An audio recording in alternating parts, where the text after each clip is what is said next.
Good morning, everybody. Let's take a quick look here. It's been a while since I last talked to you guys or sent you guys a video real quick. Um, I just want to do a quick review this morning on ASTS, which we have done it before and we are yet to do it again.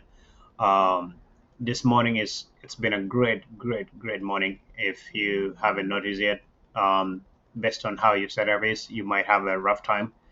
I couldn't say. I mean, I will not say it's been a great day, but on what I'm saying, I've done two reviews already, or I've done two analysis, and both of those analysis has been straight on point.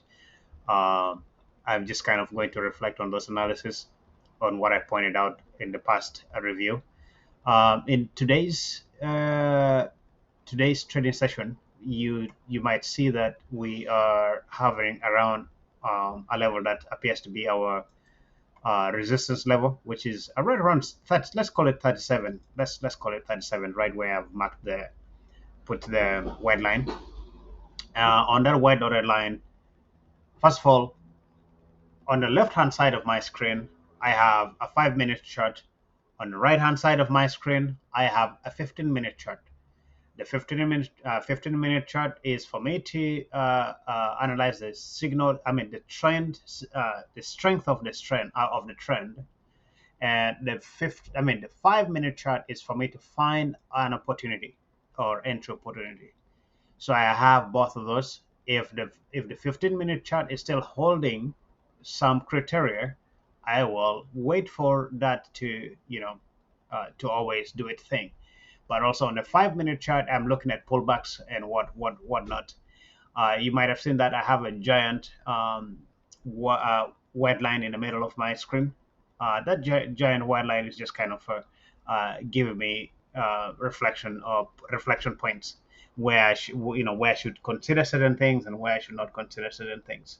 And then I do have this red line here, which is where I would expect the most price action to take place. Um, and on a 5 minute chart, it's a little more clear. However, if you take a look at my screen carefully, you might see that I do have a few other indicators here that does all different things. I do have in zero. I do have three indicators. Um, the first thing that I like to see when the market opens is I like to know the direction that that a security is going to take. On a 15 minutes chart, I just have one thing that says call signal. By call signal, that's telling me to buy calls right away. As long as we break above the open range breakout, we have this blue and dark gray line here, which is what I'm calling the open range breakout.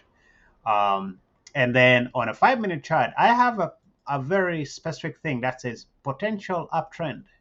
That potential uptrend is basically telling me that there is something that I have to consider, considering how the day is forming up, and we might have a bull run, or we might not have a bull run, but there's a possibility of a bull run. So I have that showing up there, which gives me confidence, and that in addition to that, I have the central pivot point breakout, which the central pivot point breakout. Once that happens, I have a buy signal right over there.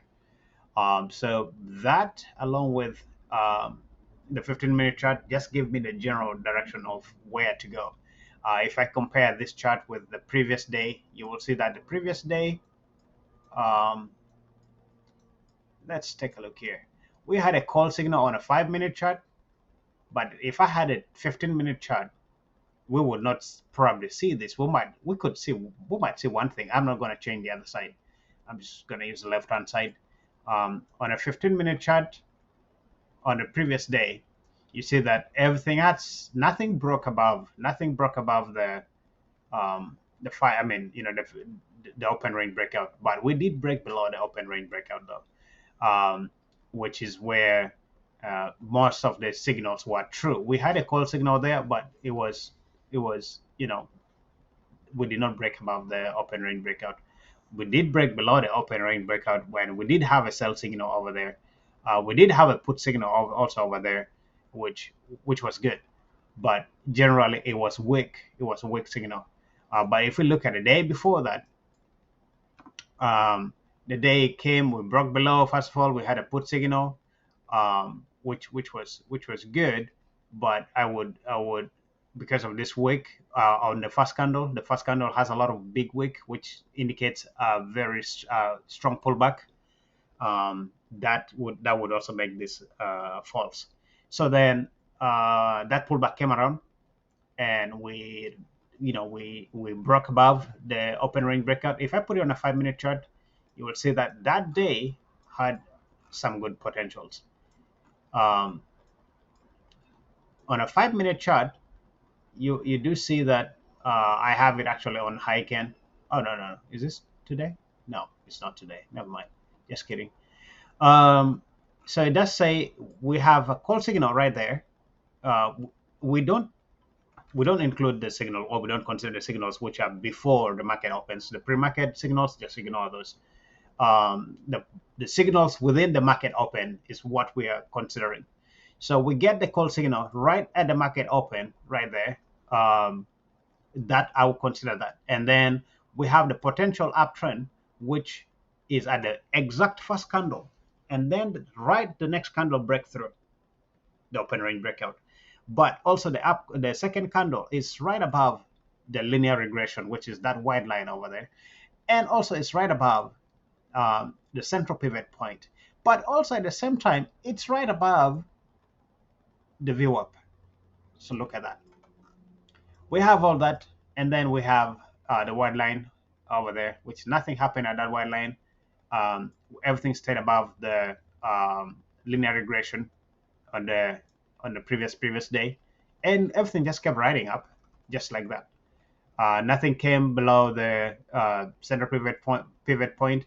We finally formed below the center pivot point and got a put signal, but that was way late at the end of the day, which generally that's not the case here today.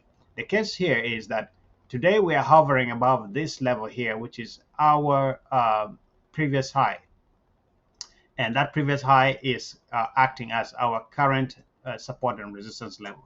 We'll get back to you guys later in a moment.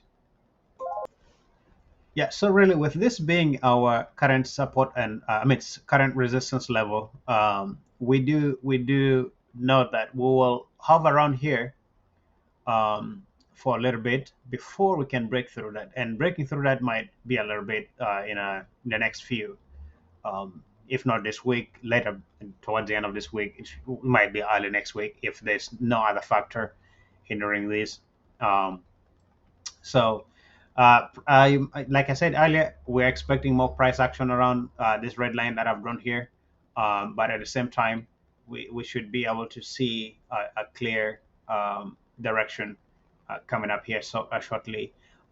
In my chart, I have more green candles because I'm using Heiken Ashu, which just purifies or smoothen the trend a little bit, making it look a little more biased in one direction than the other way around. Yeah, that's on my 5 minute chart though. But on my 15-minute chart, I do have actually not a 45.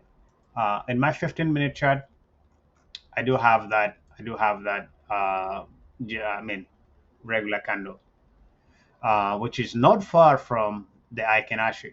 The Ikenashi as well is showing pretty much the exact same thing on as on the other side. So the 15-minute chart is doing great. It's really doing great.